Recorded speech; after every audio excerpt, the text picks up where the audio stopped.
All right. What about the I've got a guy syndrome? We talked about this last time, but it's a good reminder. We did. And it's just because I see this so often. And by the way, we have secular clients as well as religious clients. Mm-hmm. Everybody does this. Everybody, like you'll get contractors that'll come in and you'll get bids on something and everybody looks at them and they're like, wow, this is way more expensive than I thought it was going to be. Mm-hmm. And somebody thinking that they're doing you a favor is going to be like, you know what? I've got a guy.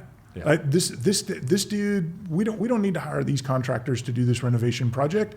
I had somebody that changed out my bathroom at the house. I'm sure they'd be able to give us a lower number. They probably can. Yeah. But if they've never done a renovation project at that scale or a construction project at that scale, you're probably tripping over a dollar or picking up a dime.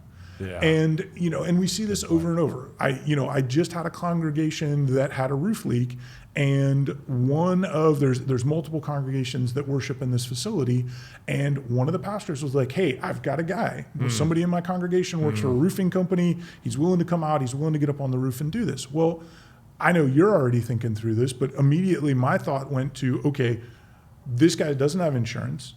If he falls off this roof or gets hurt while he's doing this, who's going to cover the claim? Right. And it's not just like I know that sounds cold-hearted, like you and I are thinking about it from a risk management and a liability standpoint. Sure. But the reality is, this guy's the breadwinner for his family. If he comes off this roof and gets hurt and he can't work for 6 weeks, who's feeding his family?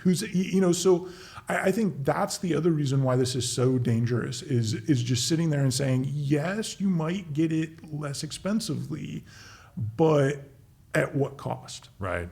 And it goes back to your temporary, as well as like doing it well permanently too. And you get what you pay for. So, and you're fixing something that is not just for you to see and just it looks good for now. It's for future generations, right? So you want it done right. Exactly.